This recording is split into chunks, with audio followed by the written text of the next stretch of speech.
ce prix payé, un thème puissant pour notre séminaire de Pâques. Et tout le CRC international, tous les sympathisants et ceux qui peut-être pour la première fois vont pouvoir rencontrer ce ministère, cette œuvre que Dieu a choisie et décidée pour notre génération, car il en est ainsi.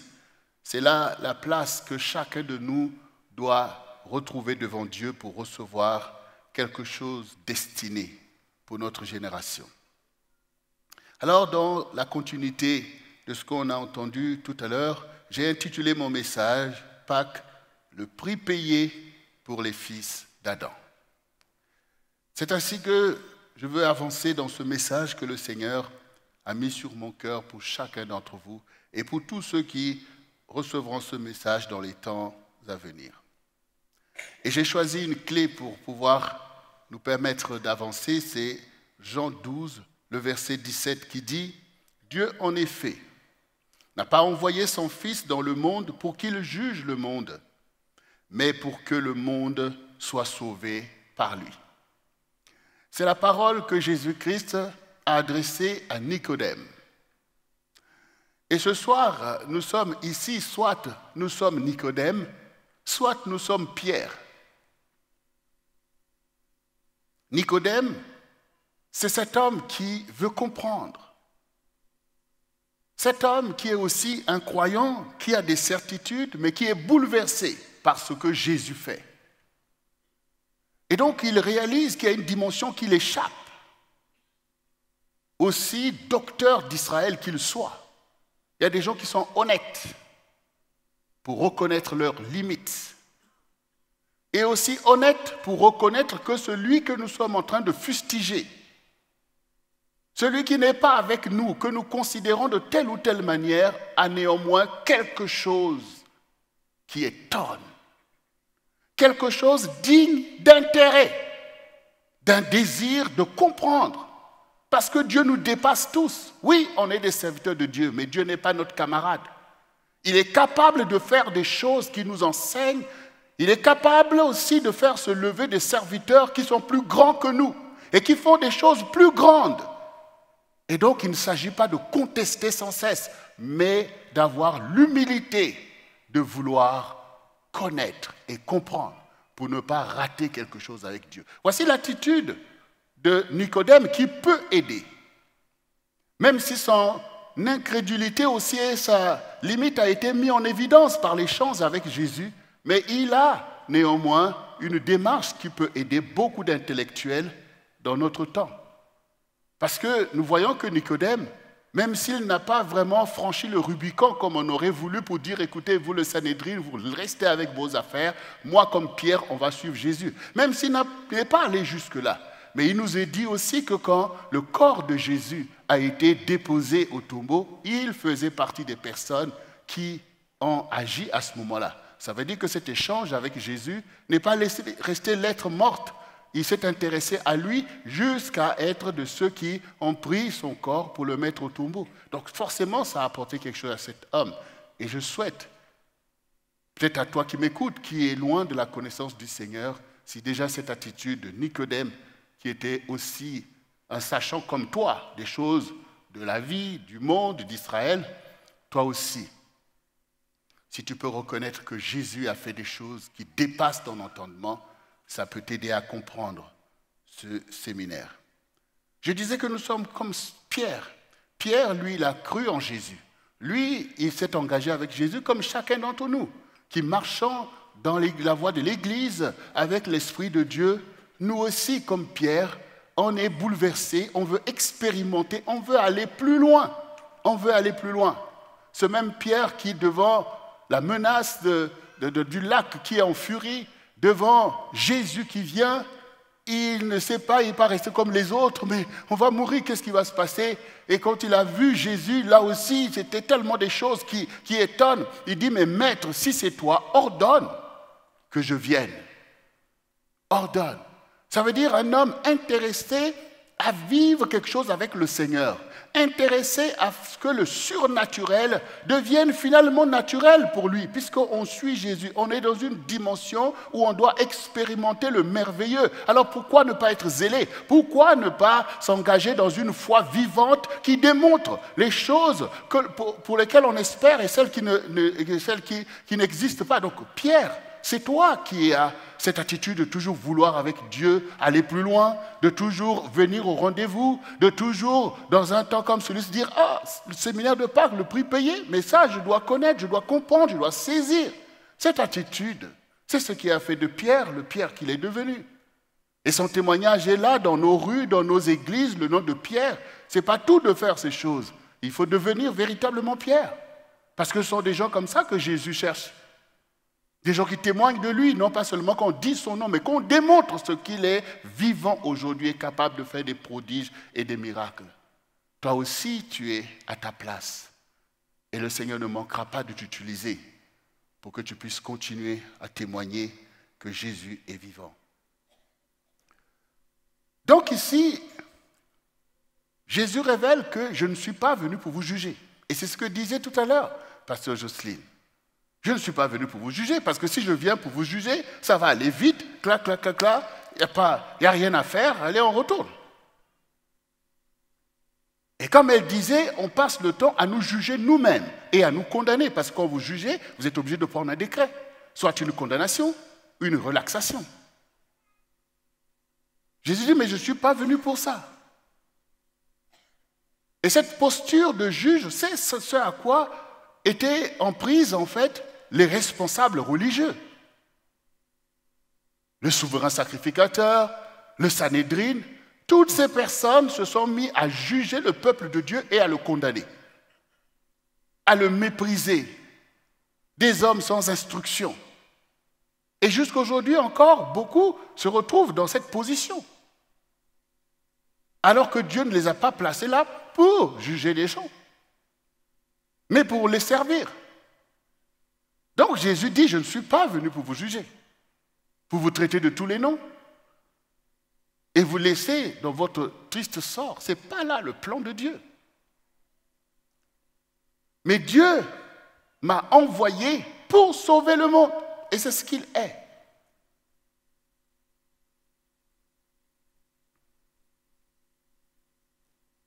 Et donc ici, ce que nous devons comprendre déjà, c'est que Pâques, la Pâques dont nous parlons, c'est un plan, c'est un dessein, c'est un programme qui a été décidé par Dieu lui-même.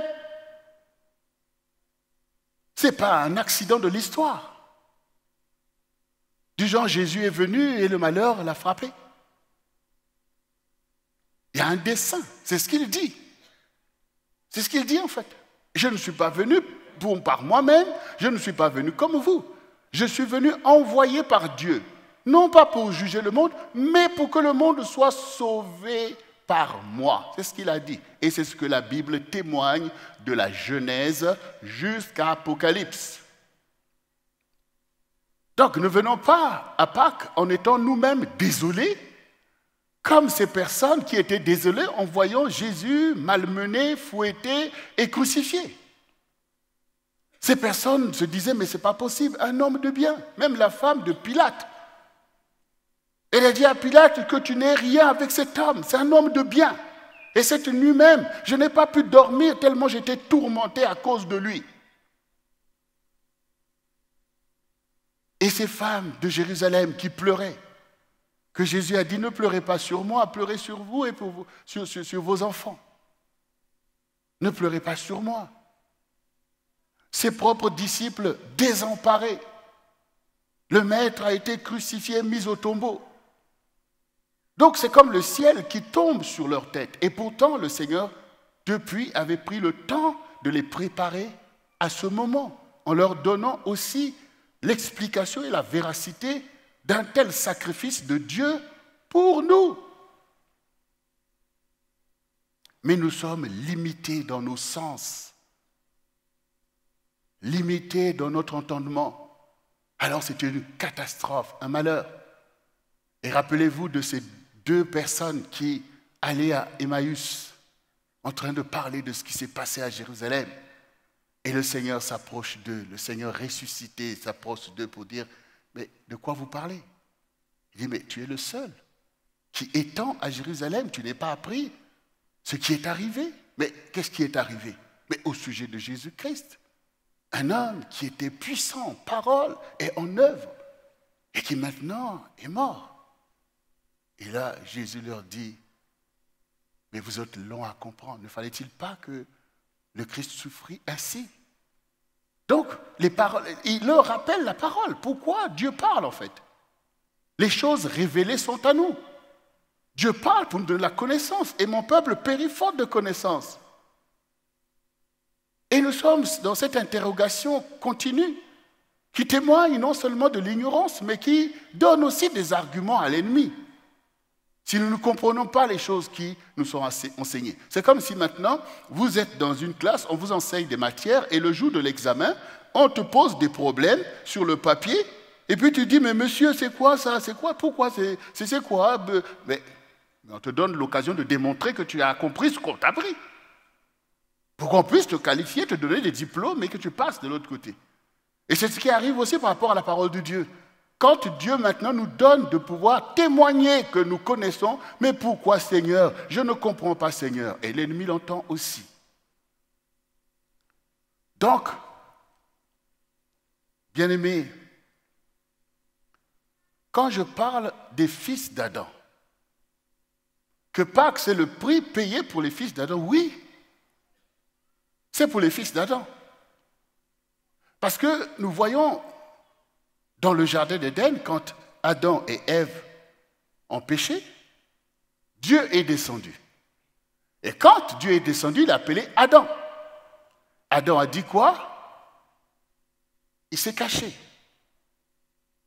J'ai entendu ta voix et je me suis caché. Mais pourquoi tu te caches? Dis seulement que tu as mangé du fruit de l'arbre au sujet duquel je t'ai dit de ne pas en manger, sinon tu retourneras à la poussière. Mais oui, la femme que tu as mise à mes côtés me l'a donnée et j'en ai mangé. Et d'ailleurs, il dit qu'il est caché parce qu'il est nu. Il n'est plus revêtu de la gloire de Dieu, de la connaissance de Dieu. Donc il est nu, il est livré. Satan l'a dépouillé, Satan l'a dévêtu.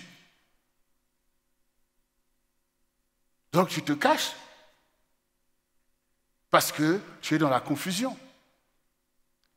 Et voici comment donc maintenant Adam et Ève, chassés du jardin d'Éden, loin de la connaissance de la gloire de Dieu, se retrouvent maintenant dans un monde ingrat, un monde de ténèbres où tout se passe, où Satan a maintenant le champ pour créer un monde. Et ce monde qu'il va créer, c'est un monde entre sa perversion, son intrigue et l'intellect de l'homme qui doit maintenant essayer de voir qu'est-ce qu'on va faire, comment on va faire, essaye de comprendre. Donc voici comment le monde va naître, c'est-à-dire le système du monde, la culture du monde, la façon de vivre des gens qui ne sont plus totalement sous la volonté de Dieu, mais qui essayent maintenant d'exister selon le temps qui leur est donné encore, avant de retourner à la poussière. Donc ce monde va naître. Et c'est ainsi que va naître Caïn, Abel et les autres, c'est-à-dire l'humanité. De ce fait, nous sommes les fils d'Adam, les fils de l'homme. Et nous partageons maintenant donc la condition. Et dans cette condition, vous avez le fait que nous sommes créés par Dieu, parce que Dieu continue à pouvoir créer l'homme sur la terre en tissant dans le sein de la femme des êtres qui sortent ainsi de suite. Donc la condition d'Abraham nous impacte par le fait que c'est un monde, le péché et toutes ces choses sont là. Mais de même aussi, Dieu nous a créé, donc la volonté de Dieu est là aussi. Et le Seigneur dit effectivement, ben maintenant je mets devant toi la vie et la mort, le bien et le mal. Choisis la vie afin que tu vives. Choisis la vie. Donc il faut pouvoir choisir la vie. Sinon c'est la mort, sinon c'est le règne de la poussière. la condition humaine, loin de la gloire de Dieu, l'ignominie, toutes ces choses.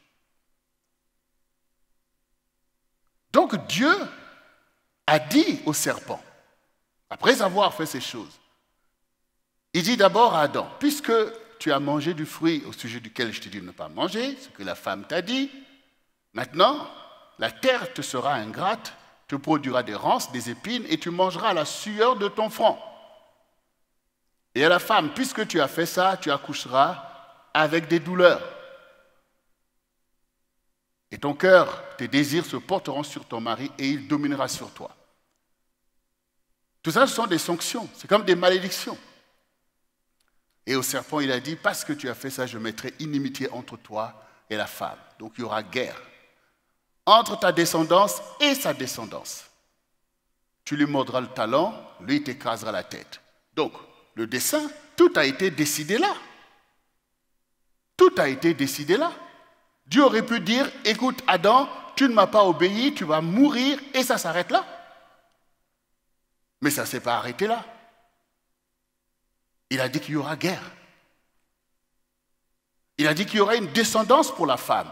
Donc la femme va continuer à porter jusqu'à ce qu'il y ait une descendance pour elle.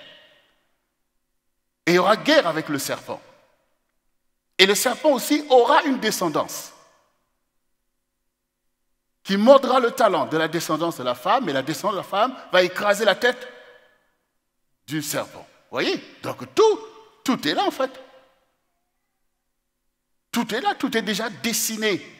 C'est pour ça que dans l'histoire de Job, quand Job se retrouve dans tout un tas de situations, parce qu'il est dans le monde, il est frappé par toutes sortes de fléaux, l'ennemi a eu la possibilité de faire toutes ces choses, Job qui plaide sa cause, ses amis qui le condamnent, quand Dieu s'intervient, il dit, qui est celui qui obscurcit mes desseins par de vains discours?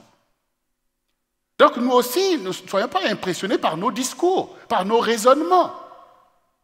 Mais cherchons toujours à savoir quel est le dessein de Dieu qui prévaut à ce qui se passe. Qu'est-ce que Dieu a déjà prévu? De telle sorte que quand ces choses se font, nous puissions reconnaître que, ah oui Seigneur, c'est ton plan. Et Job lui-même a fini, à un moment donné, à le reconnaître quand sa femme a commencé à charger, mais maudit Dieu et meurt. Il dit alors quoi? De Dieu on reçoit les biens, on est content? Quand on a des maisons, des enfants, toutes ces choses, alléluia. Et de lui, on ne va pas recevoir les maux. Dieu a donné, il a repris, que son nom soit béni. Il reste Dieu assis sur le trône. Il a des plans et des desseins qui nous dépassent, mais il reste Dieu. Oui. Donc ici, il faut reconnaître que oui, la descendance d'Adam a besoin de délivrance et de secours, et Dieu le sait, et Dieu avait déjà préparé un plan parfait pour sauver les fils d'Adam. Un plan parfait, un dessein de Dieu. C'est-à-dire, un dessein de Dieu, ce n'est pas quelque chose qu'il a mis en place en parlant avec toi. Ça veut dire que si je viens te voir, on va échanger, bon, pasteur, est-ce qu'on peut faire ceci? Ah bon, tu es sûr? Oui, tout ça. Bon, d'accord, on va le faire. Là, on vient de faire un dessein ensemble. Et souvent, dans notre quotidien, Dieu vient parler avec nous aussi pour dire, bon, écoute mon enfant, écoute-moi. Donc, Dieu veut faire alliance avec toi. C'est-à-dire qu'on traite d'un programme qu'on va mettre en place. Mais là, le dessein parfait de Dieu, ce sont des choses qu'il s'est décidé lui-même. Tu n'avais même pas encore plaidé quoi que ce soit. Tu n'avais même pas encore demandé pardon pour tes péchés. Tu n'avais même pas encore invoqué pour dire « Seigneur, viens à mon secours ». Autrement dit, tu aurais pu te dire « Ah, j'ai vraiment eu raison, je l'ai appelé et il est venu. Je me suis vraiment sauvé par ce fait. » Non, tu n'étais même pas encore là et qu'il a décidé de le faire. C'est ce qu'on appelle un plan parfait de Dieu lui-même. C'est-à-dire sa propre volonté. Il n'y a aucun effort humain pour arriver à un tel acte de salut. C'est sa Pâque. C'est sa Pâque pour la condition des fils d'Adam. Donc c'est parfait Pâque. Et que veut dire Pâque? Veut dire passer de l'autre côté. Pessa. Et donc ici, ce plan, c'est pour les fils d'Adam parce que nous partageons avec les enfants d'Israël et nous les gentils, c'est-à-dire les non-juifs, par le fait de remonter le temps, la même condition. La même condition. Aujourd'hui, du fait de remonter à Abraham, on voit qu'il y a les enfants d'Israël, le peuple de Dieu, et il y a les autres dans les nations, qui sont les non-juifs, qui n'avaient pas la loi, qui n'avaient pas ce plan avec Dieu, mais que quand nous allons voir, nous voyons que le même plan qui a été fait par Dieu pour eux, c'est le même qui a été appliqué pour nous. C'est le même. À un moment donné, l'histoire se rejoint. Et comme nous avons partagé et que nous avons partagé la condition d'Adam, eux aussi, ils ont partagé la condition d'Adam du fait d'être nés d'Adam. Donc le plan a été fait. Et dans ce plan, premièrement, Dieu va délivrer un peuple parmi tous les peuples. C'est les enfants d'Israël. Donc il va faire alliance avec Abraham pour dire, écoute, Abraham, tu es dans ce monde de péché. Tu es dans ce monde d'ignorance du vrai Dieu. Tu es dans ce monde d'idolâtrie. Mais écoute ma voix. Va-t'en de la maison de ton père, dans le lieu que je te montrerai. Et marche devant moi en toute intégrité. Je rendrai ton nom grand, et les nations sortiront de toi. Et tous les peuples seront bénis en ton nom. Donc quand vous comprenez ces choses, ça veut dire que Dieu va sortir Abraham de la culture, de la réalité, de la condition dans laquelle lui-même évoluait comme ses pères, pour faire de lui un ami de Dieu, quelqu'un de spécial, qui va commencer une nouvelle histoire où Dieu doit dominer parfaitement comme il a dominé dans le jardin d'Éden, où l'homme doit obéir parfaitement à Dieu. Et Abraham a été emmené à expérimenter une telle relation avec Dieu jusqu'à l'emmener à vouloir, à le demander à sacrifier son fils qu'il vient d'avoir dans sa vieillesse qu'il aime. Dieu dit, tu vas le sacrifier pour Dieu, et il s'est exécuté. Donc, il a montré par là, le premier, avoir montré que Adam, mon ancêtre, a eu tort de refuser de rester dans la volonté de Dieu. Que quel que soit ce que Dieu nous demande, il est sage de s'exécuter parce qu'il est Dieu. Et non pas d'aller se cacher. Que nos croyances ou toutes ces choses, ce n'est pas ça. C'est l'obéissance qui vaut plus que les sacrifices. Parce qu'à un moment donné, comme dans cette histoire de Saül croit que parce que tu fais des sacrifices à Dieu, que c'est ça qui va impressionner Dieu. Non, ce qu'il veut, c'est ton obéissance.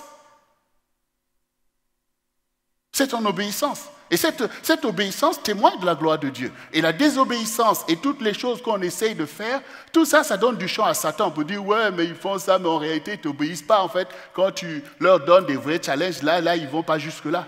Mais Abraham a été emmené par Dieu à manifester cette obéissance. Déjà avant, quand vous lisez la Bible, vous avez l'impression qu'Abraham a eu Ismaël et Isaac seulement. Non, il a eu des enfants avant. Il avait une vie avant. C'est pour ça que Dieu lui a dit, marche devant moi en toute intégrité. Donc il a dû mettre de l'ordre dans sa vie, sortir du péché de plein de choses pour devenir ce que Dieu appelle qu'il doit être. Parce que, comme Jésus a dit, je ne suis pas venu pour vous juger, mais je suis venu pour vous appeler. Toi aussi, quand tu es là, tu entends la parole de Dieu, il y a des choses qui te dérangent, c'est normal. Tu es dans le paradigme d'Adam, du pécheur qui se cache pour faire des choses. Mais ça doit te déranger, mais Dieu n'est pas en train de te condamner. Il ne te rejette pas, il te dit, écoute ma voix. Et c'est ce qu'il dit, que si tu entends ma voix, n'endurcis pas ton cœur, ne reste pas dans tes raisonnements, dans tes pratiques, dans ta culture, dans tes addictions, dans tes idolâtries.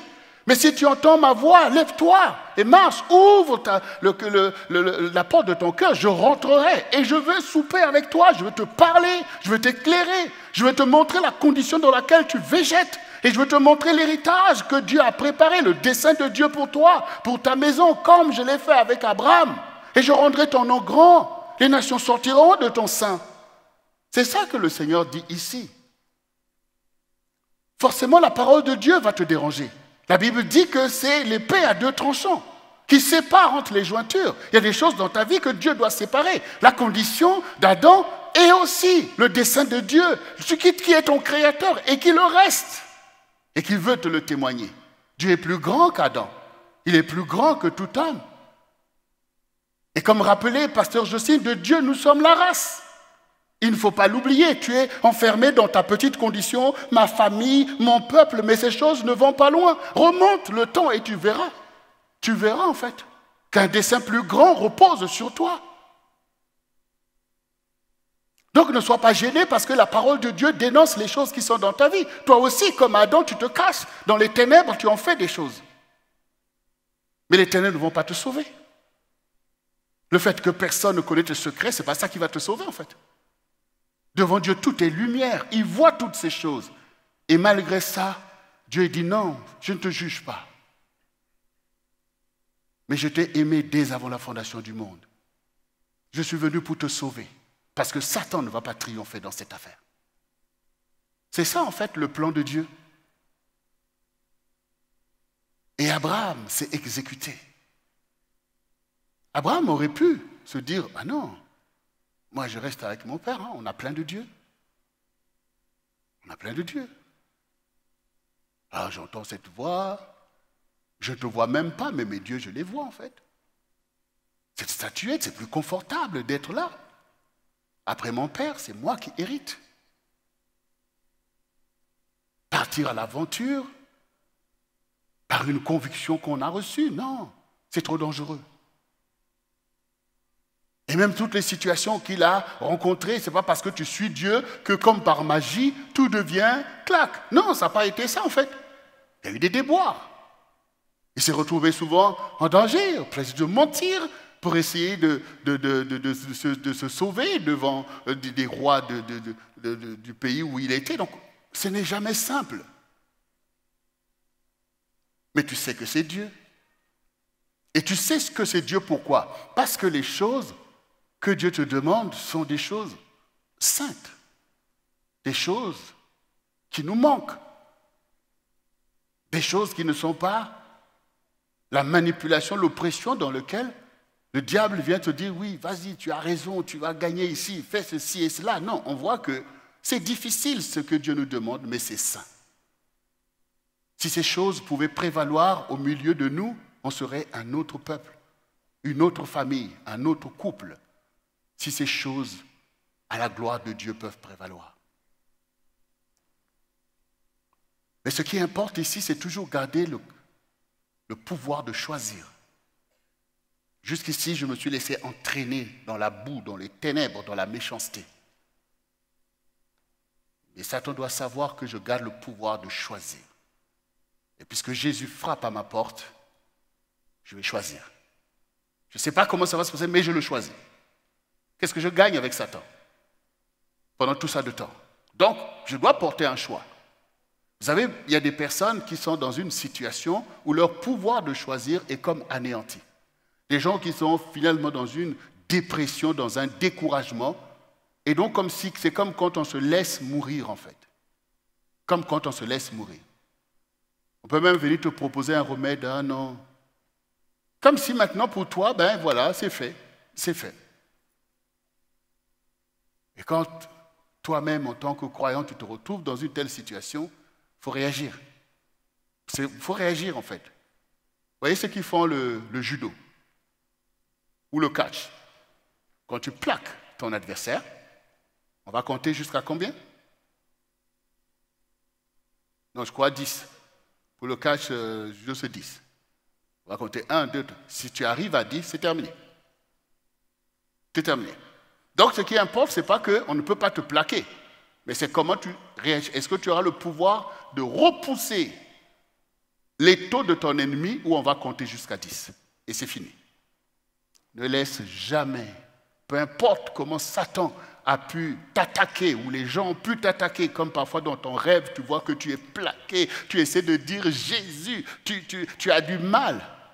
Ne laisse jamais qu'on compte. Donc, boum! Ah oui, oui. Satan, il pense que là, parce qu'avant de plaquer l'adversaire, il va essayer d'abord de te fatiguer pour dire que quand je veux le plaquer, comme ça, il n'a pas la force de réagir. Donc, boum, ça veut dire, ah, j'ai eu, au bout de 1, 2, boum, tu as déjà poussé. Boum, le combat recommence. Là, ton ennemi, il fait 1, 2 fois, il dit, ah, non, non, celui-là, on ne peut pas. Là même, il prend la fuite. Ne te laisse jamais compter. Parce que Satan t'aura attaqué, parce que tu as tous les problèmes du monde, parce que ceci, la maladie et tout ça. Ne te laisse pas compter. Et ça, c'est parce que tu sais qu'il y a quelqu'un pour moi. Il y a Jésus qui est là pour moi. Et Shadrach, Meshach, Abednego aussi devant la menace de Nabuchodonosor, auquel ils ont dit, nous, on ne va pas croire à ta statue, nous, on sert le Seigneur. Il s'est dit, il s'est fâché encore, il dit, mettez la fournaise plus encore qu'avant. Shadrach, Meshach dit, écoute, roi, nous, on te respecte, mais on ne va pas se laisser compter. Ta statue qu'on a vue là, que tu as construite, on va aller adorer ça? Jamais. Il dit, vous allez voir dans la fournaise. On va voir. Dans la fournaise, on ne va pas se laisser compter. Le feu, le feu. Boum. Mais oui. Je te dis qu'il ne faut pas se laisser compter. Dans le feu, ils se sont souvenus de leur Dieu. Et Dieu s'est souvenu pour dire, c'est moi qui ai créé le feu. Les fournaises, toutes ces briques-là, je connais avec quoi on fait ça. Ne vous inquiétez pas, on a besoin de temps, je dois vous parler. Voilà, toi aussi, ne te laisse jamais impressionner par les réalités qui viennent contre toi de peur d'être compté jusqu'à 10. Réagis. Réagis par la foi, une ferme assurance des choses qu'on espère, une démonstration de ce qu'on ne voit pas. On voit le feu, on voit la fournaise, mais on ne voit pas la puissance de Dieu qui va anéantir la réalité dans laquelle tu es. Amen. Donc, bien-aimés, c'est qui les fils d'Adam? Les fils d'Adam, c'est nous, parmi nous, le fait que, vous voyez dans la Bible, il est parlé du blé et de l'ivraie. Et dans ce passage, on vous dit, mais les anges disent au Seigneur, mais maître, n'as-tu pas planté des bonnes plantes? D'où vient donc l'ivraie? Le Seigneur dit, c'est un ennemi qui a fait ça. C'est un ennemi qui a fait. Ça veut dire que Dieu a planté et l'ennemi aussi est venu planter l'ivraie dans le champ. Et les anges disent, maître, qu'on aille arracher l'ivraie? Il dit non, laissez jusqu'au temps marqué. Parce que si vous arrachez l'ivraie, ça risque de déraciner le blé, les plantes. Donc, dans cette condition finalement de l'humanité, le bien et le mal se retrouvent finalement un peu imbriqués. Au milieu de toi-même, tu peux te retrouver dans une situation où le bien et le mal s'imbriquent. Un peu de Dieu, un peu de Satan. Et dans l'histoire, on voit aussi les saints de Dieu, c'est-à-dire ceux qui sont affranchis du péché et qui vivent par Dieu, et à côté, les serviteurs du diable, c'est-à-dire les impies qui sont là aussi dans leur trajectoire. Il dit laissez les deux, laissez, chacun va avancer jusqu'au temps marqué. Au temps marqué, vous irez d'abord enlever le blé et brûler la paille. Donc ça veut dire que dans l'histoire, nous avons à sortir de cette dualité. Il n'y a pas à ce que Dieu soit en toi et Satan aussi. Dieu dit de séparer. Donc c'est le travail que fait l'Église. C'est le travail de l'enseignement. C'est que la parole doit séparer en toi tout ce qui n'est pas de Dieu pour le jeter. Et c'est ce que Jean-Baptiste a dit. Moi je vous baptise d'eau, mais celui qui vient après moi, il est plus puissant que moi. Il vous baptisera de Saint-Esprit et de feu. Il a son vent à la main, il nettoiera son air. Et il va brûler la paille dans le feu. Et c'est ce que l'Esprit fait au milieu de nous par un travail où l'Esprit brûle tout ce qui n'est pas de Dieu pour faire de toi un saint pour le Seigneur. Mais pendant que Dieu fait ce travail et que les saints finalement se laissent comme Abraham, transformés par Dieu, vous avez des impies qui ont signé avec le diable. Eux, c'est de Dieu qu'ils veulent s'en débarrasser. Ils veulent faire régner le monde du diable. Ils veulent la puissance du diable et faire les œuvres du diable. Et ces personnes-là, en fait, c'est comme l'histoire parmi les disciples de Jésus. Mais il y avait Judas qui était là. Il n'est pas de la même nature que les autres. Il ne peut pas comprendre les choses comme les autres. Et c'est pour ça que les autres ont dit, voilà, Judas est allé en son lieu. Ils n'ont pas essayé de dire, mais qu'est-ce qu'on peut faire? Il est allé en son lieu. Donc c'est pour vous montrer quoi? C'est qu'effectivement, Satan fait un travail. Et ce travail peut aller jusqu'à marquer la vie des gens pour être des impies invétérés, qui ne veulent pas se repentir. Et pour ceux qui peuvent comprendre, qui ne peuvent même pas se repentir. Mais je ne vais pas rentrer dans ça. Je veux que tu saches qu'être un enfant de Dieu, c'est une grâce, un privilège immense, qui ne vient pas de ton intelligence, mais du choix que Dieu porte sur toi dès avant la fondation du monde. Oui, il y a des gens, voilà, peu importe ce qu'ils peuvent entendre, ils sont là. Même ils peuvent même venir ici parmi vous, comme Judas était avec les autres, mais pour le mal en fait. Pour le mal, Judas y passait son temps, non seulement à voler l'argent qu'il devait garder, mais à vouloir mépriser le maître en fait. Pourquoi gaspiller ce parfum? On aurait pu le vendre pour donner aux pauvres. Quand vous avez une telle attitude devant un saint, vous ne voyez pas que Satan est là, assis au milieu de toi? Il aurait pu se repentir s'il y avait en lui un fond que Dieu pouvait sauver. Et vous savez que vous êtes perdu parce que vous n'avez pas l'amour de la vérité. Si vous avez l'amour de la vérité, Dieu va venir vous sortir. Parce que vous finirez par reconnaître la vérité. Mais si vous n'aimez pas la vérité, comment vous pouvez reconnaître la vérité? Cette vérité, elle va être redoutable devant vous. Mais quand vous la reconnaître, on a vu avec Nicodème, les autres là du Sanhédrin, ils ne voyaient pas les miracles que Jésus faisait.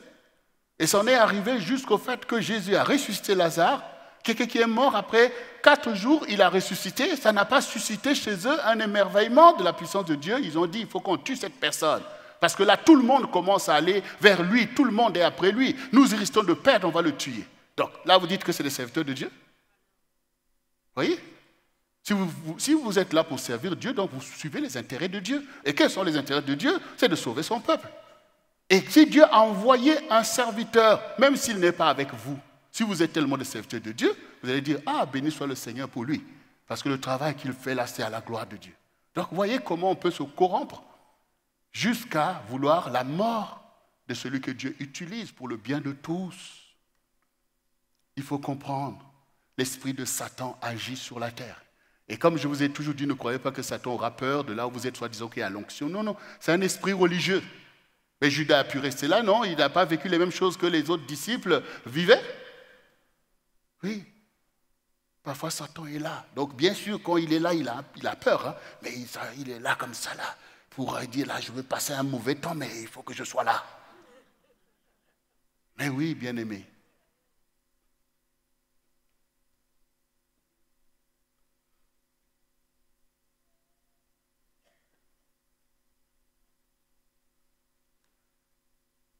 Donc, Dieu a d'abord délivré un peuple à qui il a redonné l'héritage de la vie. Il a libéré sa gloire sur ce peuple. Et les enfants d'Israël, bien avant nous, sont rentrés dans cette dimension d'être délivrés de l'héritage d'Adam pour rentrer dans une alliance avec Dieu. Et c'est au milieu de ce peuple que les hommes et les femmes se sont sanctifiés pour que le Saint de Dieu vienne au milieu de ce peuple destiné à être la famille terrestre de Dieu lui-même, au milieu de qui Jésus devait venir pour accomplir donc la parole qu'on a entendue, la descendance de la femme, où donc le sein d'une femme appelée Marie a reçu l'empreinte de Dieu pour que le Sauveur du monde vienne. Et si pour les enfants d'Israël, pour les sortir de la condition d'esclavage en Égypte, il a fallu immoler un agneau pour que le sang de cet agneau leur serve pour vivre, pour sortir de l'esclavage et aller vers finalement la liberté d'avoir un pays comme nous le voyons aujourd'hui, Dieu a d'abord démontré par cela qu'il était capable de briser la puissance de Satan, qu'il était capable d'être un Dieu qui s'engage pour un peuple, qui s'engage pour une famille, qui fait alliance, qui est intéressé à ce qui se passe sur la terre, non pas pour condamner, comme il avait condamné la génération de Noé qui a péri par le déluge, mais pour venir lui-même se mêler à notre condition et faire triompher la vérité, faire triompher que la foi dans le vrai Dieu pour délivrer, en fait, finalement les hommes de l'ignorance, des croyances qui font que Satan continue à se rendre maître d'eux en créant toutes sortes des idoles pour pouvoir les voiler, en fait, la révélation de la foi par laquelle nous savons que nous appartenons à Dieu. Donc, il a démontré avec ce peuple. Mais ça ne s'arrêtait pas là. Ce n'était pas fini. Le travail pour délivrer les fils d'Adam était toujours là. Le peuple d'Israël est un peuple précurseur pour ouvrir le chemin de celui qui est le sauveur du monde. Eux-mêmes, ils le savent, c'est le Christ, ils le savent. Même si pour beaucoup, ils ont perdu cette révélation parce qu'il s'y passe des choses sur la terre, y compris même au milieu du peuple de Dieu. La Bible nous le témoigne, l'égarement, la confusion, l'orgueil, toutes les choses qui font qu'on rate la perfection. Mais beaucoup l'ont cru aussi, puisque les premiers chrétiens, c'est bien des juifs. Pierre, c'est un juif. Paul, c'est un juif. Jacques, il ne faut jamais l'oublier en fait. C'est pour ça que des fois, je rigole quand on entend maintenant qu'on dit oui, les Occidentaux ont emmené la foi en Dieu en Afrique ou des choses, je rigole en fait. Ça n'a rien à voir. Et il n'y avait pas des os ici, là. L'Occident n'avait pas des dieux, comme partout. Il faut savoir en fait. Il y avait les Juifs, le peuple de Dieu, et il n'y en avait pas un autre. C'était des Hébreux, descendance physique d'Abraham, issu de Isaac, issu, donc ce peuple issu d'Abraham et de Sarah. Donc, Isaac, l'enfant de la promesse, qui a épousé Rebecca, et d'où est sorti Ésaü et Jacob ayant reçu la promesse, d'où sont sortis les 12 tribus qui ont formé le peuple hébreu que nous connaissons et qui a marché pendant des millénaires, le seul à connaître Dieu et à adorer le vrai Dieu, les autres végétaient dans l'idolâtrie. Les Occidentaux, tout ce que vous voulez, bon, tous ceux qui ne sont pas juifs, ils étaient dans l'idolâtrie. Et l'idolâtrie, c'est quoi? C'est le travail de Satan à gangréner la foi des uns et des autres pour les égarer. Parce que la Bible dit que Dieu nous a donné à tous une mesure de foi. Donc ça veut dire qu'une reconnaissance de l'éternité. Et à cause de ça, l'homme va chercher. Donc autant lui donner des dieux pour qu'il n'aille pas découvrir le vrai Dieu. Parce que c'est le travail de Satan de détourner tout ce qui est à Dieu. C'est ça son travail. Et Dieu le sait. Et il nous a avertis de ce travail. Donc leur donner des dieux pour qu'ils n'aillent pas jusqu'à découvrir qui ils sont. Et qu'il puisse me rejeter et briser mon système. Donc, il crée de l'idolâtrie. Et l'idolâtrie, il sait que c'est ce qu'il y a de plus grave devant Dieu. C'est l'idolâtrie, en fait. Mais au milieu des enfants d'Israël, Dieu s'est toujours gardé un reste des saints. Parce que Jésus devait venir au milieu d'eux. Le saint enfant de Dieu. C'est en cela que le témoignage même de Marie reste un témoignage louable par le fait de sa consécration, du choix que Dieu a porté. Mais on n'a pas à faire d'elle, elle-même finalement, une déesse ou je ne sais pas quoi, ce qui est loin de ce qui est saint devant Dieu. Elle a participé à ce que Dieu a disposé pour recevoir le Sauveur du monde. Donc, la Pâque des enfants d'Israël les a fait passer de la servitude de l'Égypte vers le pays de Canaan où ils peuvent ainsi être un peuple autonome, un peuple qui domine, qui peut accomplir en fait toutes ses aspirations sur la terre. Mais le challenge restait à relever. Et Dieu donc, au temps marqué, a fait venir celui qui est le sauveur du monde. Le monde d'abord par les nations que nous sommes, mais aussi Israël, comme nous allons le voir. Parce que oui, la corruption, toutes ces choses, cette alliance qui avait été attaquée par la désobéissance, toutes sortes de choses, Dieu parle de renouveler une nouvelle alliance. Et dans ce renouvellement, il y a aussi le salut des autres fils d'Adam, c'est-à-dire les nations. C'est pour ça que Jésus, quand il est venu, d'abord avec ses disciples, ils se sont mobilisés pour les enfants d'Israël, pour aller parler aux tribus d'Israël que tournez-vous vers Dieu. Et ce travail avait été commencé par le précurseur de Jésus qui s'appelle Jean-Baptiste. Il leur avait dit, revenez à Dieu, abandonnez vos mauvaises voies et toutes sortes de choses. Mais devant l'hypocrisie, il a dit, moi je capitule, mais celui qui vient après moi, il est plus puissant que moi. Je ne suis pas digne de porter ses souliers, mais lui, il est plus puissant. Il va vous baptiser de Saint-Esprit et de feu. Il a son vent, il va nettoyer son air. Donc, il dit, moi, je ne suis venu que pour vous préparer. Mais voici le Sauveur du monde arrive. Il parlait aux enfants d'Israël. Et quand Jésus était là en train de guérir en Israël, délivrer, nourrir son peuple, guérir les malades, ressusciter Lazare et les autres, un jour, Jésus était là et une femme syro-phénicienne, c'est-à-dire celles qui sont des autres fils d'Adam, c'est-à-dire des nations qui sont là en train de végéter loin de Dieu, a dit, « Maître, viens et délivre ma fille qui est tourmentée. » Qu'est-ce que le Seigneur lui a dit? « Mais femme, il n'est pas bon de donner le pain des enfants aux petits chiens. » Voilà. C'était la condition dans laquelle on était. Elle était là comme quelqu'un qui vient quémander en fait la gloire qui est destinée aux enfants d'Israël. Mais elle aussi a pu montrer que Seigneur, nous aussi on peut être dans la vérité. Nous aussi on peut reconnaître que nos idoles là ne servent à rien. Nous aussi on voit ce que tu fais et on peut reconnaître que c'est ce dont on a besoin. Donc cette femme ne s'est pas indignée devant une parole de challenge que Jésus a envoyée. Cette parole est là pour nous challenger nous tous. Parce que la femme aurait pu dire, quoi, tu m'appelles chien, tout ça. Comme souvent toi aussi, on veut t'expliquer quelque chose, boum, tu pars dans ton truc. Tu as vu comment il m'a parlé, tu as vu, il n'a même pas regardé, tu as vu, il n'a même pas faim. Arrête. Il faut d'abord comprendre les choses. Donc cette femme a dit, maître, mais les petits chiens sous la table peuvent manger les miettes. Les petits chiens. Ça, c'est pas d'être orgueilleux sur nous-mêmes, en fait. Voilà, il faut être humble, en fait. Et parce que cette femme a dit, oui, ça c'est la foi. Ta foi t'a sauvé. Va, ta fille est guérie. Va. Et donc cela montre que Jésus est venu d'abord en tant que berger d'Israël et il a été fidèle parce que Dieu reste fidèle. C'est pour ça que je vous dis souvent, faites très attention. Vous ne pouvez pas mépriser les enfants d'Israël sous prétexte de ceci, de cela. Dieu reste un Dieu fidèle. Et d'ailleurs, vous devez le comprendre parce que si Dieu n'était pas fidèle, qu'est-ce qui va vous démontrer qu'il sera fidèle vis-à-vis de vous? Puisque maintenant il vient faire alliance avec toi, si c'est au mépris de ceux avec qui il avait fait alliance, donc Dieu n'est plus saint en fait, puisqu'il change.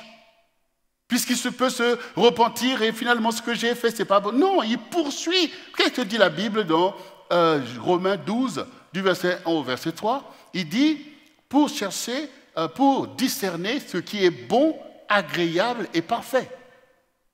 Donc Dieu, il veut nous rendre bons, agréables et parfaits. Donc il continue son travail. Dieu travaille à emmener, Satan attaque les choses, mais Dieu amène des choses encore plus parfaites. Donc, quand le Seigneur a envoyé les prophètes pour parler au milieu d'Israël, mais Dieu fait un travail.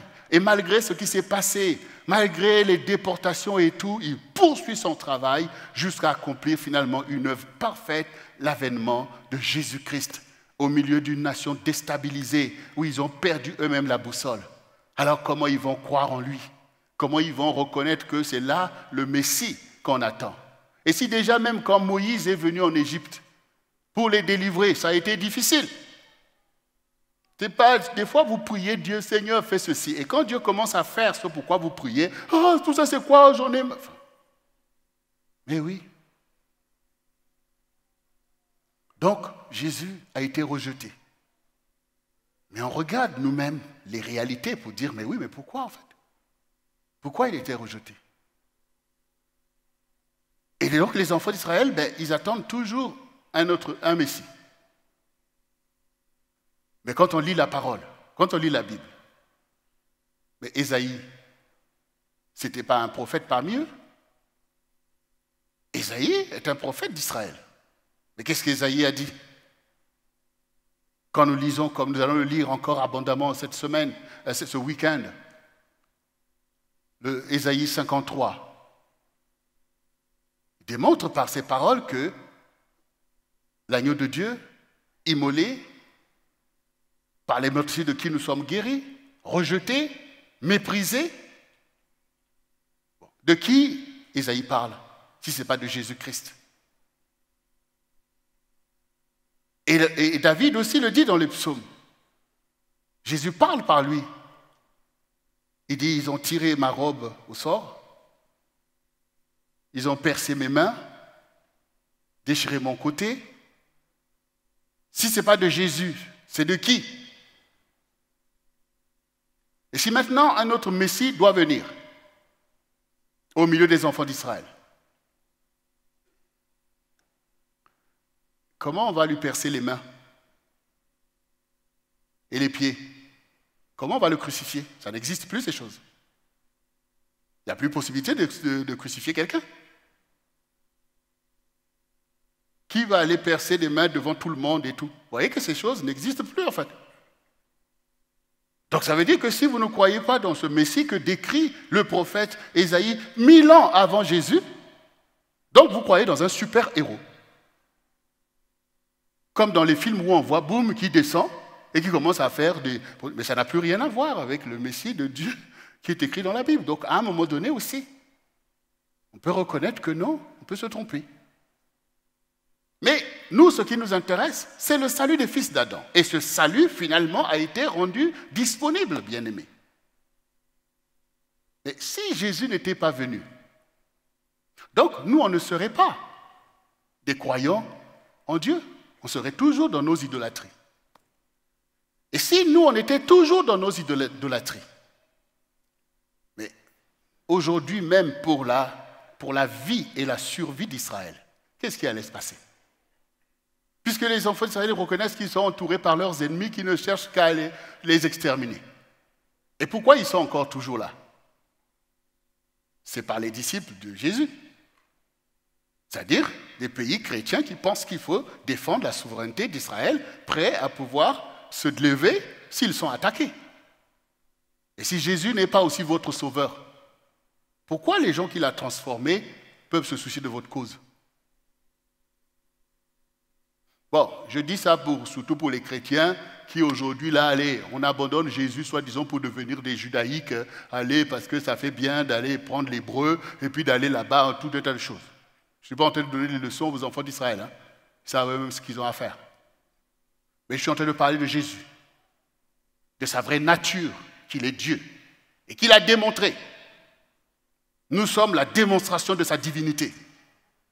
Sinon, comment vous croyez que les gens, dans leurs idoles et dans une culture de mort, pourraient devenir des chrétiens? Non, la condition, c'est que tu es né dans ça, tu grandis dans ça, tu laisses ça à tes enfants de génération en génération. Ce sont des liens tenaces. Mais si ces liens ont été brisés, c'est que celui qui a ordonné, qui a dit « allez et faites de toutes les nations des disciples », c'est qu'il est Dieu. Aucun prophète ne peut faire ça. Donc, nous ne voulons pas être dans la confusion, nous voulons être au contraire au bénéfice de la lumière et de la vérité.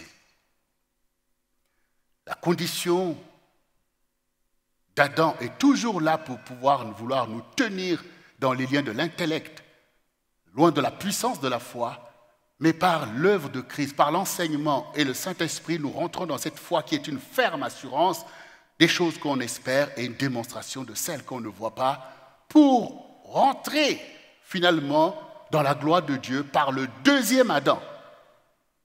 Dieu nous délivre du premier Adam et de son héritage de confusion avec le diable, de se cacher de Dieu, de toutes ces choses qui sont dans le monde. Et il a envoyé le deuxième Adam qui est en fait le premier. C'est-à-dire l'original doit être tiré Adam qui est devenu défaillant. Dieu donc a ramené encore pour toute l'humanité le modèle, c'est-à-dire l'image infalsifiable de Dieu. C'est ce que Jésus incarne en fait. la perfection, de la justice, de l'amour, de la gloire de Dieu. C'est ce qu'il incarne. Et devant cette perfection, le peuple de Dieu, beaucoup, surtout les responsables, ont été défaillants devant une telle puissance de consécration pour Dieu. Mais les hommes simples l'ont vu et se sont attachés à lui. Et dans les nations aussi, les gens simples, c'est-à-dire qui reconnaissent la vérité, qui s'humilient, nous sommes devenus ses disciples, de génération en génération. Mais les orgueilleux, ils sont toujours pris dans le filet des manigances de Satan pour mépriser le saint.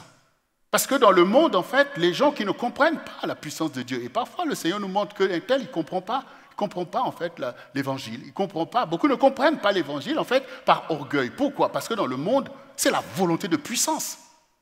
Dans le monde, les gens, tu veux être puissant, donc c'est de la confrontation. Pour toi, la puissance, c'est dominer sur les autres. C'est de t'accaparer de ceci. Et donc, pour eux, ils ne comprennent la puissance que par ce côté, en fait, d'être accapareurs, violents, d'être de ceux qui manipulent les autres. Parce que pour eux, ils pensent que la vie, c'est là le cinéma qu'ils font, que le diable met des acteurs et ils sont là pour jouer leur partition. Ils ne comprennent pas que la puissance de Dieu soit dans l'humilité, dans le renoncement, dans la paix, dans le fait d'accepter d'être fouetté pour des choses que tu n'as pas fait. Ils comprennent pas que ça c'est la puissance. Mais bien sûr que c'est la vraie puissance de Dieu. Est-ce que la puissance de Dieu va être comparable aux choses que Satan fait? Vous voyez? Quand maintenant Satan va faire se lever un Goliath, que tout le monde tremble, Goliath, Goliath, et Dieu aussi va faire se lever quelqu'un qui est comme Goliath pour venir faire du catch avec lui. Il va emmener sa puissance de façon à ce que, si vous n'êtes pas attentif, vous allez mépriser. Parce que le Seigneur dit, la puissance de Dieu ne vient pas de façon à frapper le regard. Voilà. Nous, on est dans les apparences. C'est ce que Jésus disait, vous regardez aux apparences, Dieu regarde au cœur. Et Dieu va faire venir maintenant un adolescent pour venir affronter le géant. Tout le monde, si maintenant vous étiez là comme les gens qui font les paris, vous allez parier sur qui? Si ce n'est pas la grâce, si vous avez la révélation comme maintenant. Mais sinon, l'homme naturel, il parie directement sur Goliath. Mais au final, Goliath est brisé. Donc la puissance de Dieu est là, même dans ta vie.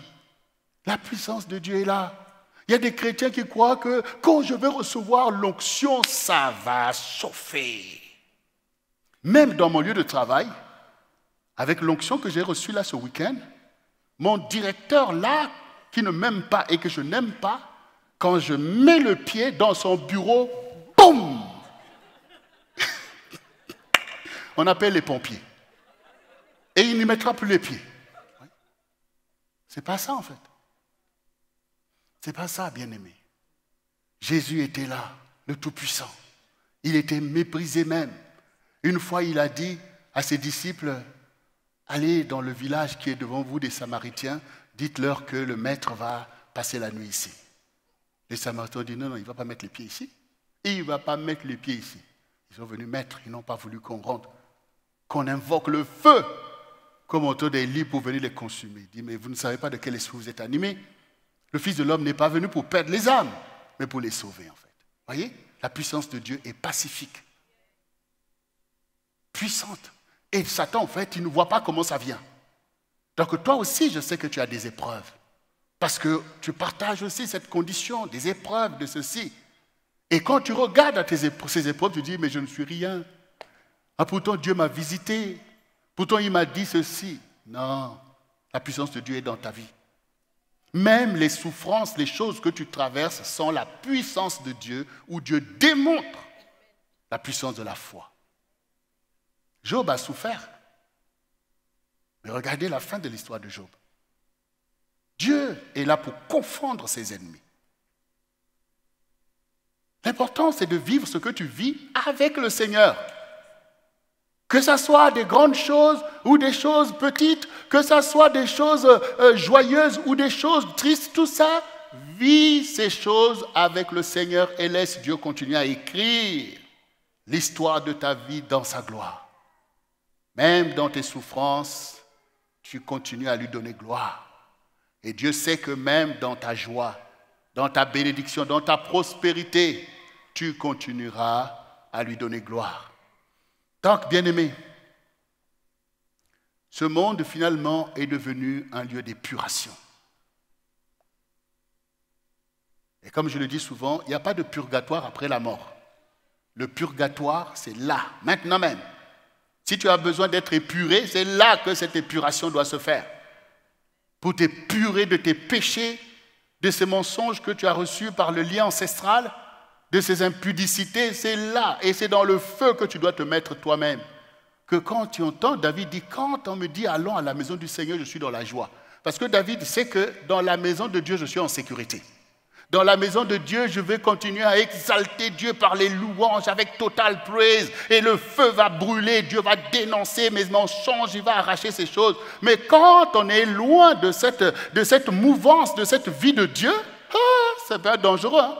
David lui-même, un jour il était là, l'après-midi, il passe, il voit une femme en train de se laver. Il dit, mais c'est qui cette femme? Ah, elle est ceci, hein, elle est, c'est qui ça? Oh, c'est la femme de qui déjà? Uri. Ah, c'est la femme de ton soldat Uri. Ah, Uri, ah, Uri. Et puis boum, ça a continué. Uri, ah ouais, mais elle est vraiment belle. Oh là là, mais Uri, Uri est sur le champ de bataille. Et s'il pouvait mourir là-bas, ça peut faire mes affaires. Enfin, vous voyez, donc, David sait que quand tu es là avec les autres pour louer Dieu, tu es dans l'environnement qui t'aide, dans l'environnement où tu es là pour la gloire de Dieu. Mais parfois, il y a beaucoup de chrétiens, oh, allez dans tout ça, non, moi je reste chez moi. Hey, tu restes chez toi. Ça dépend de ce que tu fais chez toi. Et David a convoité la femme de Uri et c'est devenu une grave histoire en Israël. Il est tombé et beaucoup sont tombés avec lui. Ça a emmené des situations graves. Non, bien-aimé, si l'épuration c'est là, et c'est le Saint-Esprit qui t'épure, qui t'éclaire, qui dit que ça c'est pas de Dieu, et tu laisses par la prière et le jeûne que ce que Dieu a dit que c'est pas de lui, ça doit tomber. Ah oui, ça doit tomber en moi. Ces trucs-là, non, ça c'est les choses du monde. Par toi-même. Oui, il y a des serviteurs pour t'aider, on va faire des programmes, on va libérer l'onction. Mais le travail doit se continuer à la maison par ta propre consécration. Prière, jeûne. Le jeûne, tu en as besoin en fait. Ce feu, la chair, le diable a mis ses racines. Le feu doit brûler. Tu dis, Seigneur, brûle cette impudicité. Seigneur, brûle cette cupidité. Seigneur, brûle cette méchanceté. Donc tu te mets toi-même dans le feu du vrai purgatoire qui est l'œuvre du Saint-Esprit sur la terre. Il ne faut pas se laisser berner par des gens qui sont là pour prêcher comme si on les a mis là pour être des croque-morts, pour pouvoir que vous soyez des morts vivants. Garde ton péché, c'est pas grave, c'est ceci, cela, et comme si on te met au tombeau. Mais non, il faut comme Jésus, il faut aller ravager ces choses. La parole de Dieu doit frapper la terre comme une verge pour faire germer la guérison. Donc on n'est pas là pour qu'on soit dans les choses de Dieu, tranquille, tout va bien, et tout ça. Non, tout va bien comment? Oui, tout va bien comment? Adam aussi s'est caché. On va se cacher loin de Dieu. Et c'est ça, tout va bien?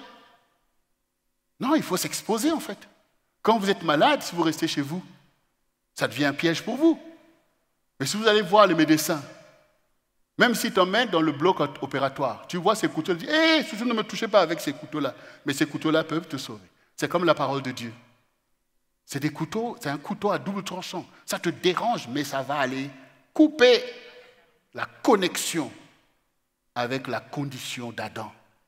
Parce que désormais, Jésus, qui n'est pas venu pour te condamner, mais qui est venu pour te délivrer et faire de toi un enfant de Dieu. C'est ce que la parole dit à ceux qui l'ont reçu. Il a donné le pouvoir d'être enfant de Dieu. Tu n'es plus fils d'Adam, mais enfant de Dieu. Par le pouvoir que te donne la parole de Dieu. Parce que la culture du monde est une culture de duplicité. Il y a la foi, il y a Dieu, il y a tout le reste. Il y a tout le reste. Mais chez les enfants de Dieu, il n'y a que la parole de Dieu qui règne. Et dans la parole de Dieu, il y a tout. Il y a le spirituel, l'économie, la politique, la culture. Tout est dans la parole de Dieu. Or, dans le royaume de Satan, on te dit que non. Les choses de Dieu, c'est dans la sphère privée. C'est là. Laissez-nous la politique. Laissez-nous l'économie. Laissez-nous. Mais vous le gérez avec qui? Selon la parole de qui? Puisque la Bible parle de toutes ces choses. Et même les rois d'avant, ils ont reconnu que les prophètes étaient là pour les aider, pour la justice. On a vu avec Pharaon. Vous voyez? Pharaon aurait pu mépriser Joseph pour dire, toi, tu es qui là pour venir me donner des leçons? Mais il a dit, non, non, ce que tu dis là, c'est bien pour mon pays. Ce que tu dis là, c'est bien en fait. Donc ça dépend en fait par quel esprit les grands de ce monde en fait veulent mener leur peuple par la justice de qui? Puisque même le droit, tout le monde le reconnaît, est sorti du droit canon. Et le droit canon, ce sont les choses que les enfants d'Israël ont reçues des millénaires avant. Donc, ne dites pas que les choses de Dieu ne vous concernent pas. Si vous voulez la justice, vous avez besoin de Dieu. Parce que sans Dieu, votre justice n'est qu'un vêtement souillé. C'est toujours la loi du plus fort, en fait. La loi du plus malin.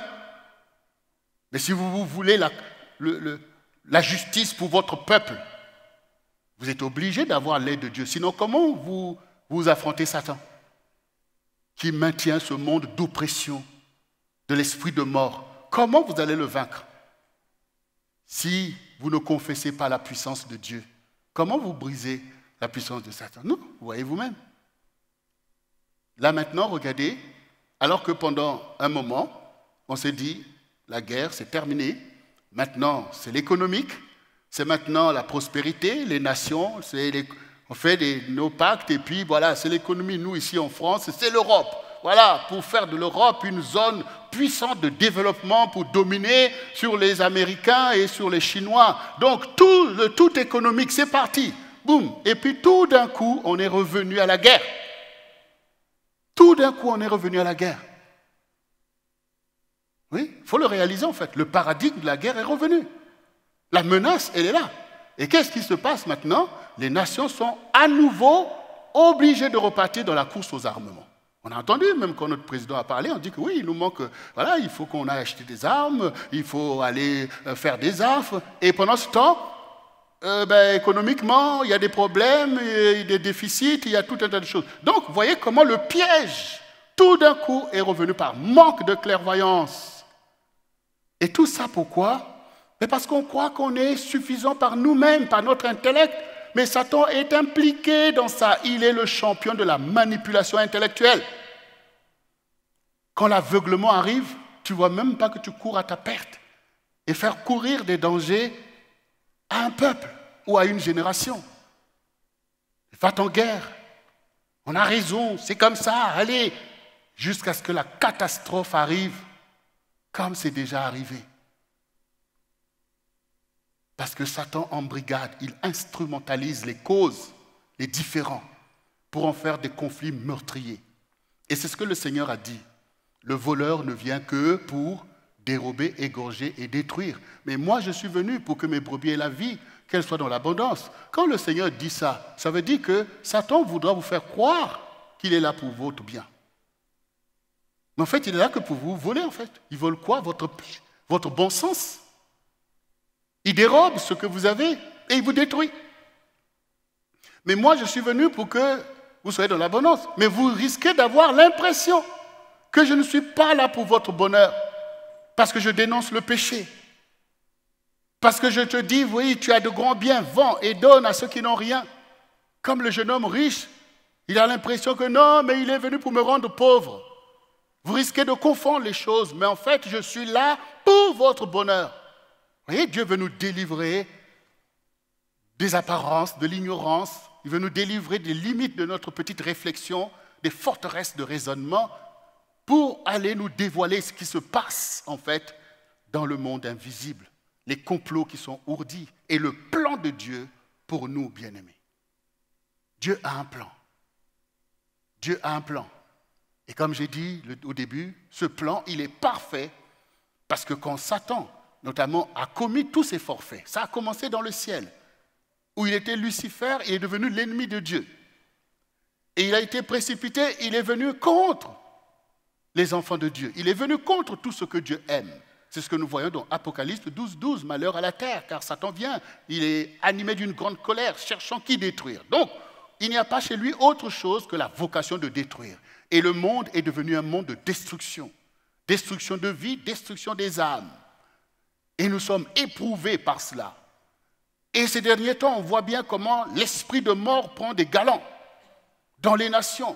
L'esprit de mort est érigé comme un emblème vers qui il faut se tourner, notamment anéantir les plus faibles, les malades dont on ne veut plus, des grossesses dont on ne veut plus. Enfin, beaucoup de choses montrent en fait. Et effectivement, au quotidien, quand on regarde, le trépas est là en fait.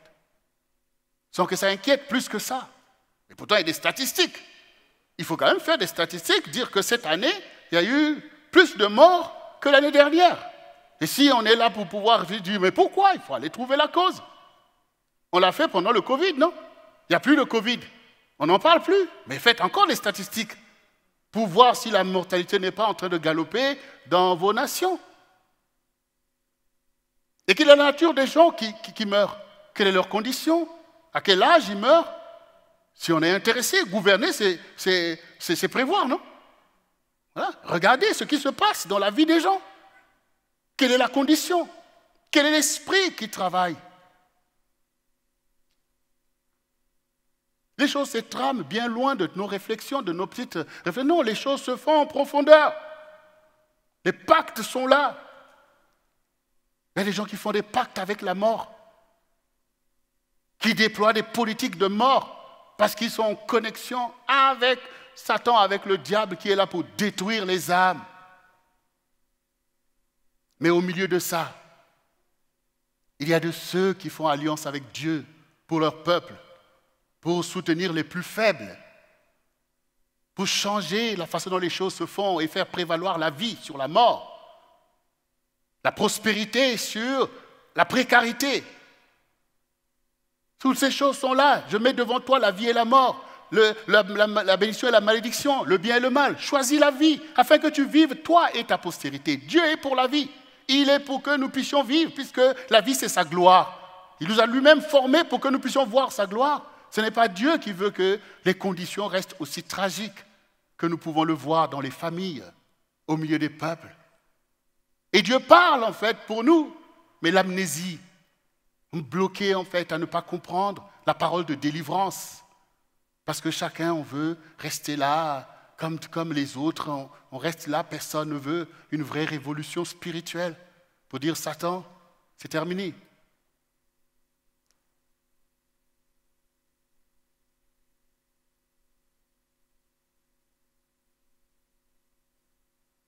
Pâques, c'est le plan de Dieu. Tu l'as compris. Et ce plan, Dieu l'a fait pour l'amour de lui-même et pour l'amour qu'il a pour l'humanité. Donc Satan est en train de jouer sa partition. Il sait qu'il n'y aura pas de happy end pour lui. Il le sait lui-même. Pourquoi tu veux inventer un happy end pour Satan?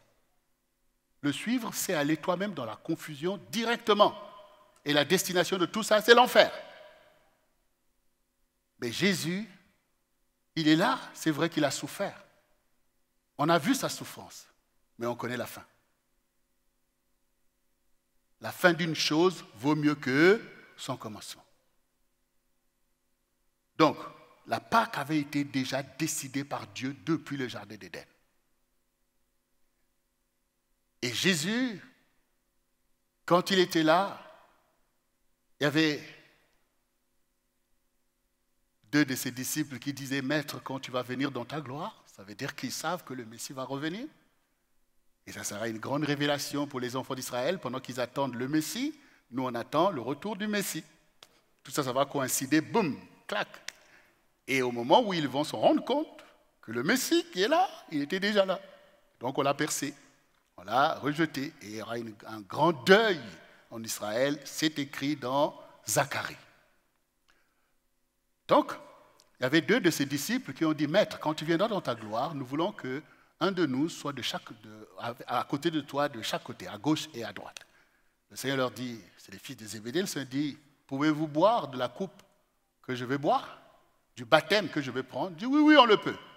Je dis, oui, je sais que vous allez le prendre, parce que tous les disciples ont été aussi plongés dans ce baptême. Mais ici, ça montre que Jésus est venu pour boire cette coupe de tous nos péchés, pour expier, et nous allons le voir demain, pour expier. Ça dit que devant la justice de Dieu, le péché est grave. Ça ne peut pas être expié tout simplement parce que dire, oh Seigneur, pardonne-moi. Vous voyez, des fois quand vous êtes là, dans vos maisons, peut-être dans les couples, il y a parfois des préjudices qui sont causés, au détriment peut-être de l'autre ou du couple carrément, et parfois même de la famille. Et là, vous êtes choqué, vous attendez que la personne, puisque ça ne veut pas dire parce qu'il y a eu une difficulté ou quelqu'un s'est trompé, que maintenant il faut séparer la famille et couper les ignames, comme on dit en Côte d'Ivoire, que maintenant il faut couper, il faut se séparer. Non, on a souffert un préjudice par l'erreur de un, comme de la même manière qu'on a réussi, parfois par le zèle de un. Et donc parfois vous attendez que celui qui s'est rendu coupable puisse vraiment être désolé, pour dire non mais je suis vraiment désolé, tout ça là. Non, des fois, c'est justement, bon, pardonne-moi. Là, tu te dis, mais ce n'est pas possible. Dans l'esprit de paix, contente-toi de ça seulement. C'est déjà contente, parce que Dieu, souvent, se contente de ça. Mais quand je reviens sur le fait que les péchés sont graves, ça veut dire que ça ne peut pas être expié tout simplement parce que tu as prié ou même que tu as jeûné. Non, il faut du sang. Et on va le comprendre. Le prix payé. Sans le sang, il n'y a pas rémission des péchés. C'est pour ça que Jésus dit, nul ne vient au Père que par moi. S'il n'y a pas le sang de Jésus, tu peux être un bon religieux. Faire tes aumônes comme tu veux. On peut même t'acclamer. On peut même te canoniser. Mais devant Dieu, beaucoup viendront, diront, Seigneur, en ton nom, on a fait telle chose, telle chose, telle chose. Dit, arrière, je ne vous ai jamais connu. Je ne vous ai jamais connu. Je n'ai jamais été votre Seigneur. Je n'ai jamais été votre Dieu. Vous ne m'avez pas reconnu. Vous n'avez pas pris mon sang pour vous. Arrière. Et quand Jésus te dit arrière, c'est foutu. C'est foutu.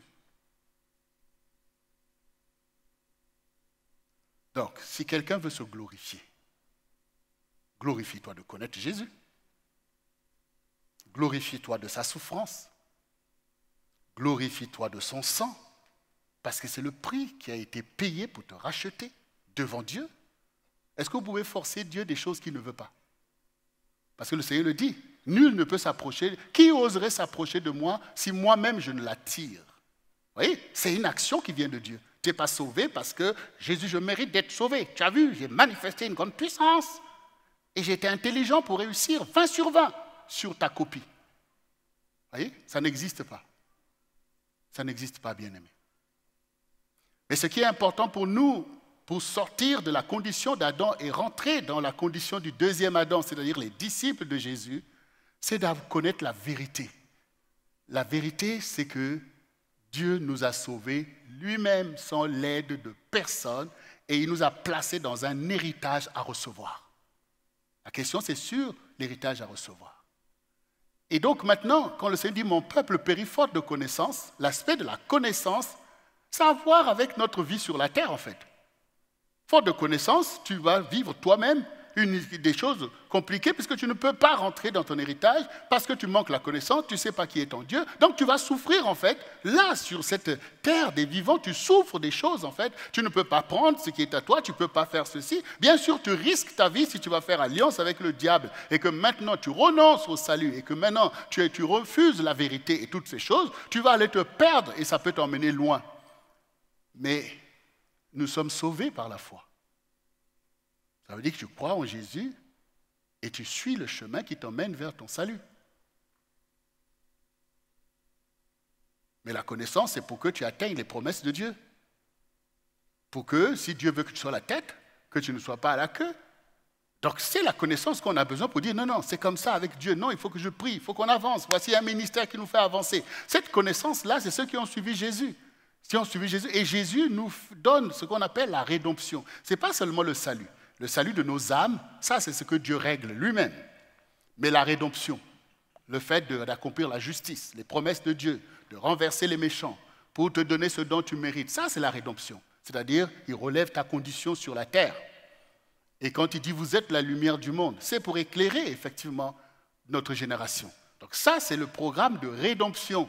C'est-à-dire, les enfants d'Israël étaient esclaves, Dieu les a délivrés pour être un peuple libre, pour que sur la terre, eux aussi puissent pouvoir être une nation, enfin prévaloir dans la justice de Dieu. Donc Dieu fait ces choses avec nous, avec toi qui m'écoutes.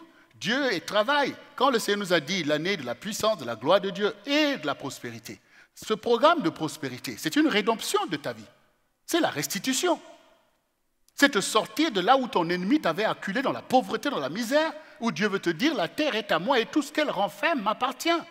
Et donc je veux que tu puisses prendre la position comme il a fait avec les enfants d'Israël. Donc c'est la rédemption, te donner une position aussi dans la société parce que tu as des choses à faire pour que les âmes qui soient autour de toi sachent qu'avec Dieu il y a tout et que ce n'est pas une histoire de religion telle qu'on en parle. C'est que Dieu est là pour nos vies, pour que tu vives toi et ta maison. Mais il n'y a rien de plus important que le salut de ton âme. Il n'y a aucun homme qui peut sauver ton âme.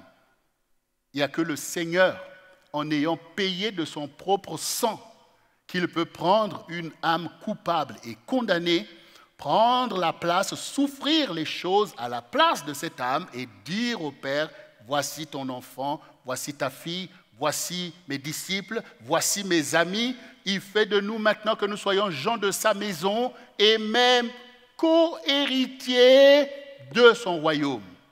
Co-héritier, c'est-à-dire tu as une place auprès de Dieu. Et comme disait Pasteur Jocelyne, vous êtes des dieux. Cette condition, c'est ce que Jésus est venu nous révéler, la gloire de Dieu. Relevez-vous, sortez de l'ignominie. Ne laissez pas le diable faire de vous des pécheurs invétérés. Ne laissez pas le diable faire de vous des adultères, des fornicateurs, des menteurs. N'acceptez pas cette condition dans laquelle votre ancêtre Adam a été pris au filet par la séduction du diable. Mais moi, je suis venu pour que vous ayez la vie et que vous soyez dans l'abondance, que vous soyez des maîtres de la justice de Dieu, que vous soyez de ceux qui éclairent vos familles, que vous soyez des modèles de consécration, d'abnégation, que vous soyez des fils et des filles pour Dieu, que vous puissiez manifester ma gloire, que vous puissiez guérir, délivrer les captifs, que vous puissiez déployer ma bannière sur les nations, sur les peuples et sur les familles de la terre. Voici le programme de Dieu pour nous. Et c'est pour ça que le Seigneur avait dit aussi aux enfants d'Israël, qui étaient aussi dans la désolation, il dit, je connais les projets que j'ai formés sur vous. J'ai formé un projet de paix et non de malheur. Vous êtes dans le malheur, mais mon projet n'est pas pour le malheur, c'est pour vous donner un avenir et de l'espérance. C'est pour ça que je vous ai dit dès le début que la Pâque, c'est le projet de Dieu lui-même. C'est le plan de Dieu, c'est son dessein pour nous délivrer de la captivité du diable, de nous délivrer de l'enfer, nous délivrer de la condition misérable dans laquelle Adam s'est retrouvé et sa descendance. C'est un plan. Dieu l'a décidé parce qu'il nous aime. Vous voyez, quand les anges ont péché, ils ont été précipités sans remède. Mais quand Adam et Ève ont péché, Dieu a mis un plan de rédemption. Et ce plan, il est dans la Bible. Quand vous lisez Genèse 1 et 2, on voit tout ce que Dieu a fait qui est parfait. À partir de Genèse 3, c'est le plan de rédemption qui commence par l'annonce de la parole par les prophètes pour que l'homme fasse l'effort de ne pas se laisser encore manipuler par l'ennemi jusqu'à l'avènement de la descendance de la femme, du Shiloh, de Jésus-Christ qui va pouvoir aller sur cette croix immolée pour nos péchés, pour nous affranchir, nous délivrer, nous racheter pour Dieu, mais aussi pour le témoignage de la gloire de Dieu sur la terre. C'est ça le plan de Dieu et ce plan est parfait. Et il est pour toi. Et comme disait Pasteur Jocelyne, il faut que ce plan puisse maintenant prévaloir dans ta vie. Tu n'as plus à souffrir des choses ou d'être dans la confusion, mais à pouvoir déployer l'héritage du plan de Dieu. Dieu ne m'a pas condamné, il ne m'a pas rejeté, mais il m'a relevé et il m'a envoyé pour éclairer les nations. Et Satan est toujours là, mais les portes du séjour des morts ne prévaudront point contre l'église du Seigneur Jésus. Et c'est quoi l'église du Seigneur Jésus-Christ? Ce n'est pas le rassemblement des assemblées ou des dénominations, non. C'est le rassemblement des saints de Dieu. Et qui sont les saints? C'est ceux que Jésus a dit, si quelqu'un veut venir après moi, qu'il renonce à lui-même. cette condition de toi-même, du fils d'Adam, tu y renonces pour que maintenant, Christ en moi, l'espérance de la gloire. Et que tu puisses accomplir ta vocation sur la terre. Éclairer ta famille, éclairer ta génération, faire l'œuvre d'un évangéliste, mais aussi la foi qui est une ferme assurance des choses qu'on espère, la démonstration de celles qu'on ne voit pas. Le plan de Dieu pour toi doit prévaloir pour le salut de beaucoup de personnes autour de toi.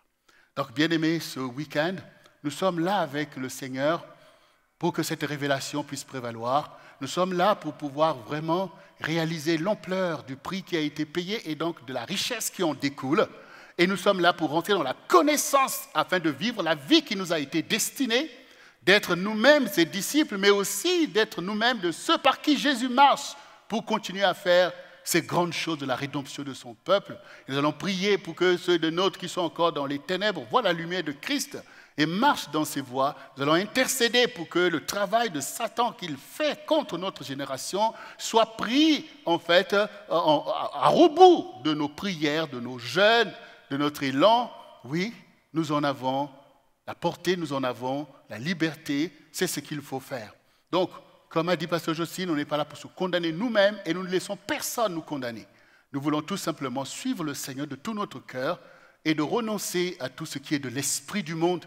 Nous n'avons pas besoin des mensonges, nous n'avons pas besoin des impudicités, nous n'avons pas besoin de la colère, nous n'avons pas besoin de l'injustice, nous n'avons pas besoin des choses parce que ces choses ne sont pas Christ.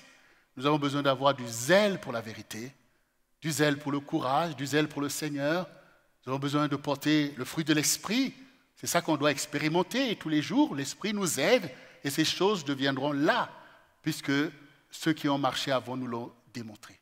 Et n'oublions pas que nous sommes le centre du réveil chrétien. Nous ne sommes pas des Samsons, chacun pour soi, mais nous sommes au contraire de ceux qui se fortifient. Ce sont des disciples que nous sommes. Nous nous fortifions les uns les autres. Nous voulons aussi être un peuple finalement qui, au milieu d'une génération, peut être une référence pour beaucoup. On ne veut pas être des chrétiens, on ne sait même pas où est-ce qu'ils sont. Non, on veut nous marcher, on n'a pas honte du Seigneur en fait. Et nous sommes aussi conscients de la justice qu'on représente pour notre génération. Et nous voyons aussi le travail que les impies font. Eux ne se cachent pas. Et ils ne se cachent pas. Pourquoi nous allons nous cacher en fait? Pourquoi nous allons nous cacher? Et parfois même personne ne nous a persécutés. Mais oui aussi. Il y a des pays pour lesquels c'est difficile quoi. Mais toi, un prix a été payé pour toi et pour les autres. Et ce prix va prévaloir.